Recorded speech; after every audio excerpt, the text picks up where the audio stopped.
A primeira partida da final da Copa do Brasil teve um gosto amargo para rubro-negros e delicioso na boca de tricolores.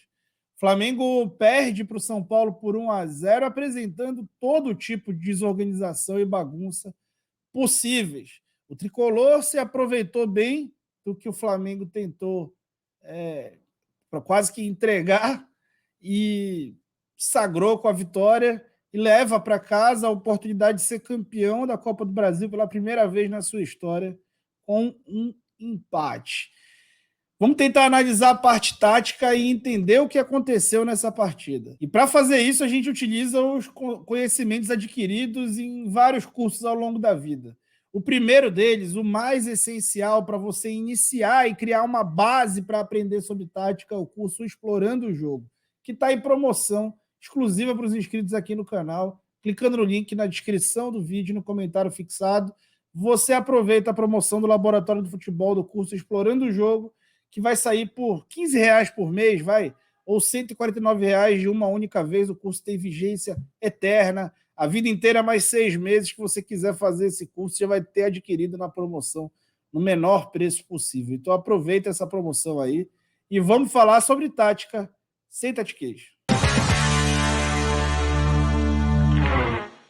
O Flamengo foi para campo com uma formação, no mínimo, polêmica, né? Ele coloca o Gabriel, o Pedro e o Bruno Henrique juntos no mesmo time, o que não faz muito sentido no plano tático e não está de acordo com as melhores atuações que ele executou à frente do Flamengo. Jogos contra o Atlético Mineiro ou contra o Botafogo apresentaram um time com meio de campo mais forte e com 2 jogadores apenas dentre esses 3 entre os titulares. E ele tentou um 4-3-3, onde os pontas estariam fechados. Na verdade, só o Gabriel estaria fechado e o Bruno Henrique estaria aberto, que é também um desperdício, que não se justifica nem na fase ofensiva e nem na fase defensiva. Já o São Paulo entrou conforme a gente tinha projetado aqui, ninguém deu essa escalação prévia, mas a gente projetou, ao entender que faria muito mais sentido para o São Paulo ir numa espécie de 4-4-1-1, jogando basicamente com volantes pelo lado, o Nestor pelo lado esquerdo, trazendo força também para o setor, junto ao Caio Paulista, que se projetava muito e tinha muito espaço ali nas costas do Gabriel, e do Wesley, que tinha que apoiar muito para justificar a escalação do Gabriel. São Paulo fez uma bagunça no time só para poder colocar o Gabriel junto com Pedro e Bruno Henrique. Uma decisão nada meritocrática e que não fazia sentido no aspecto tático, que não se justificava. E nós vamos mostrar um pouco do porquê nesse vídeo aqui. Vamos mostrar a bola rolando. Bom, o Flamengo iniciava tentando sair com 3 homens, né, os laterais avançando, o Pulgar baixando entre os zagueiros para fazer a saída de 3, empurrando mais Wesley e Ayrton Lucas pelos lados. Assim, o São Paulo tentava subir com os 2 pontas, Nestor e o Wellington Rato, para tentar ajudar nessa construção, e o Flamengo tentava, a partir disso, acionar o Bruno Henrique direto em duelo com o Rafinha. Gente, eu falei muito isso para os membros pré-jogo, falei aqui também, esse seria uma das estratégias do Flamengo, só que o Flamengo tentou, o São Paulo tentou se aproveitar de uma espécie, no basquete chamam isso de mismatch, quando você coloca uma disputa desigual no setor. Então, teoricamente, colocar o Bruno Henrique para disputar por cima com o Rafinha seria um mismatch, só que o Rafinha compensou na experiência e o São Paulo só teve essa alternativa, o que faz isso ser telegrafado e atrapalhado para que comece a dar certo. Cá para nós é muito pouco, né? É muito pouco pensar em sair só assim, tendo o time que o Flamengo tem, apesar dos desfalques. São Paulo tentava construir com os 4 homens e os 2 pontas do Flamengo, Bruno Henrique e Gabriel, ficavam vigiando os laterais, ou seja, o São Paulo tinha superioridade numérica na saída. Naquela saída que eu mostrei para vocês, que foi o chutão do Beraldo, o Dorival ficou pistolaço. Por que ele ficou pistolaço? Porque ele sabia que dava para sair por dentro, por conta dessa fragilidade do Flamengo de ter um jogador a menos marcando essa saída de bola, que não foi no primeiro tempo via pressing, como a gente costuma explicar, que é quando o time faz uma marcação individual alta. Bom, e aí o São Paulo começava a ter mais paciência, né? O jogo se avançava ao longo do tempo e o São Paulo passava a ter mais paciência. Essa marcação zonal acabava gerando indefinições, e aqui no lance o Pulgar estava marcando o Pablo Maia, mas ele deixa para o Gabriel. Quem tem, quando a bola está assim numa zona mais morta do campo, quem tem que fechar no volante é o ponta do lado oposto. Só que o Gabriel não teve a reação de ir, o Pulgar deixa para ele, e aí acontece o acionamento desse homem livre, né? O São Paulo começa a identificar facilmente esse homem livre e o Flamengo fica muito vulnerável para inversões. E aí o São Paulo começa a fazer esse movimento de iniciar as jogadas do lado direito e ter inversões pelo lado oposto, onde tinha o Caio Paulista, que tem muita força, e o Rodrigo Nestor, que ajudava ali a se associar com ele. Aqui uma ironia, né? O Pedro, que é um jogador que talvez o São Paulo tenha feito o trabalho mais de choque, certamente, né? Trabalho mais de choque a respeito de melhorar na parte tática e o trabalho sem bola, jogou muito bem sem a bola no jogo, né? Ele aqui foi roubar a bola, né? Logo no lance seguinte, ele vai roubar a bola do marcador para tentar iniciar um contra-ataque. Ele já rouba a bola dando um calcanhar, aciona o Gabriel consegue até puxar o contra-ataque, mesmo sem ter tanta velocidade, sem ser jogador para isso. E o Flamengo quase consegue finalizar. O Flamengo não deu nenhuma finalização no primeiro tempo. Na primeira vez que o Flamengo tenta sair de fato por baixo, o Gerson gira, acontece uma disputa, e aí, pela primeira vez no jogo, acontece aquilo que a gente mostrou. Na verdade, tinha acontecido outras vezes, mas pela primeira vez o Flamengo consegue explorar aquilo, que é justamente o salto de pressão do Rafinha que gera o espaço entre as costas. O Bruno Henrique tira a referência dele, baixa por dentro, o atrai, e aí, em um toque, quando ele recebe do Ayrton Lucas, ele aciona o Gerson atacando o espaço e gera uma situação de quase gol, né? Infelizmente, aí para o Flamengo, a bola cruzada acabou ficando entre as pernas do Beraldo, que conseguiu recuar. O São Paulo continuava tendo uma saída de bola bem tranquila, e isso facilitava demais as suas construções e a retenção da posse de bola. O São Paulo manteve por 61% a bola nos seus domínios durante o primeiro tempo. E isso fala muito sobre a forma como o Flamengo marcou e como ele jogou dentro de casa. Tem muito de atitude, sim, mas é inegável falar que a principal responsabilidade é do Sampaoli e a bagunça tática que ele propôs só para tentar justificar o Gabriel no time. Aqui o São Paulo, de novo, tendo superioridade numérica pelo lado esquerdo. Percebam como fica um 3 contra 2 a partir que o Wesley sozinho na jogada fica batido, o lateral ficou muito exposto, porque também jogou sem uma dobra, né? Quem teria responsável por isso ali no sistema seria o Gabriel, e tampouco o time tinha dois volantes. Até que, numa outra inversão, e mais uma delas, o São Paulo foi ter uma outra oportunidade. Falta de pressão no homem da bola, o Vitor Hugo também não se justificou nesse sentido. E jogadas em 1 contra 1 de novo, a defesa inteira do Flamengo no mano a mano, um time espaçado ofensiva e defensivamente, como a gente tinha falado no pré-jogo que provavelmente aconteceria. E aí, lógico, né? E aí o Flamengo também, assim, a ideia é péssima, uma ideia péssima, mesmo que fosse bem treinada, não se tornaria uma ideia boa. Mas é impressionante também como o Flamengo concede gols com certa facilidade aos seus adversários. Outros adversários jogariam mal, seriam inferiores no plano tático, mas não sofreriam a quantidade de gols que o Flamengo sofre. O segundo tempo chega e com ele vem mudanças. Deixa o teu like aí no vídeo, não te esquece, por favor.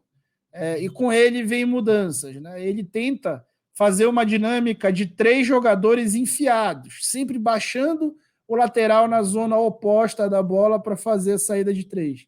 Então, nesse lance, veja, o Wesley está na linha de base ali fazendo a construção, a saída de bola, junto com os zagueiros, e o Léo Pereira vai acionar direto o lado esquerdo, que conta com o Bruno Henrique e com o Ayrton Lucas. O Bruno Henrique agora está centralizado junto com o Pedro e com o Gabigol, e os 2 laterais mais soltos. e um sistema praticamente sem meio de campo, mas com os jogadores ali abertos. O Gabriel ajudava ali na construção a dar apoios, assim como o Bruno Henrique ajudava do outro lado a dar apoios. E Gerson e Everton Ribeiro se alternavam ali nos lados para fazer essas construções mais por dentro. Com isso, o Flamengo melhorou, mas melhorou num jogo de imposição. A marcação alta também passou a executar o tal pressing, que é a marcação alta individualizada, onde o Everton Ribeiro ficou responsável por marcar o corredor e não mais o Gabigol. E isso trouxe uma dificuldade maior para o São Paulo sair jogando. E, gente, o São Paulo não fez nada demais no plano tático nesse jogo. Ele só manteve a estratégia e depois, quando ela foi superada, ele não fez nada para mudar. Aqui, de novo, os 3 atacantes aglutinados e os laterais se projetando para tentar gerar essas jogadas de ponta.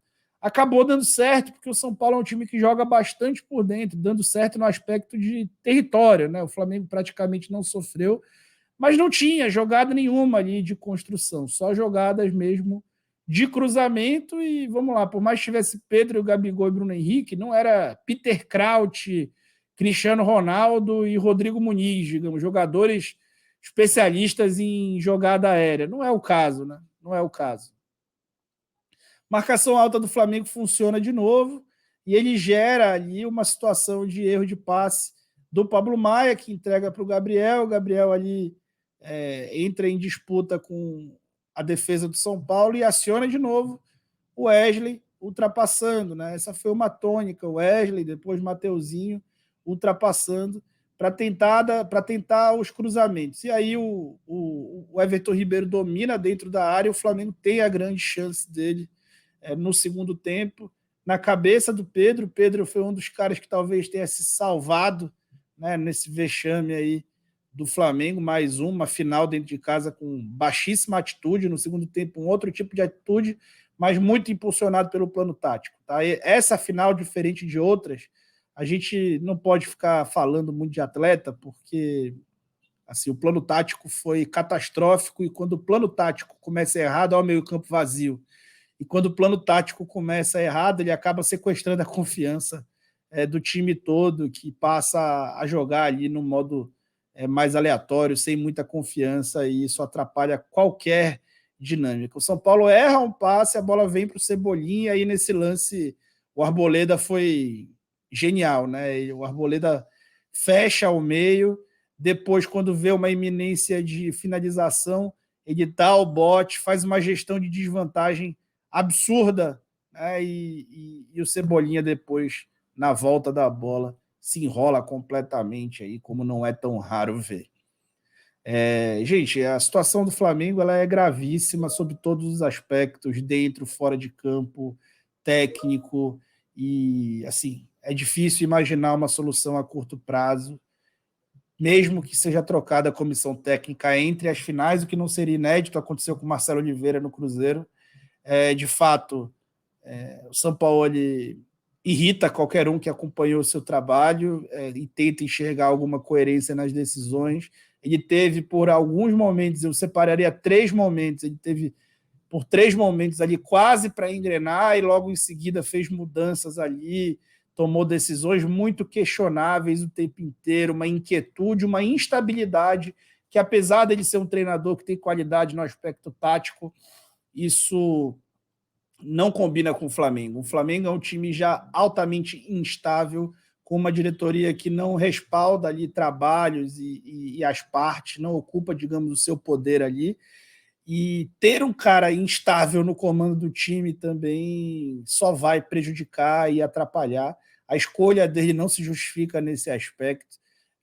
E assim, é incrível como os técnicos que o Flamengo contrata, todos cometem os mesmos erros. O Flamengo não tem curva de aprendizagem para os seus treinadores, porque está sempre trocando, porque não sabe escolher, porque não respalda quem escolhe, porque quando respalda foi uma escolha péssima. Enfim, é um ciclo vicioso onde o erro é pulverizado, e como se tem muito dinheiro, erra-se mais, porque estuda-se menos para tomar as decisões, e as decisões parecem ser tomadas no impulso. Um impulso tão grande quanto o que faz o Sampaoli chutar uma grade na saída do campo, uma postura completamente inadequada ao que é desejável para um técnico do Flamengo. Você pode cobrar de vários jogadores aí, basta você escolher nome, pouquíssimos são os poupados.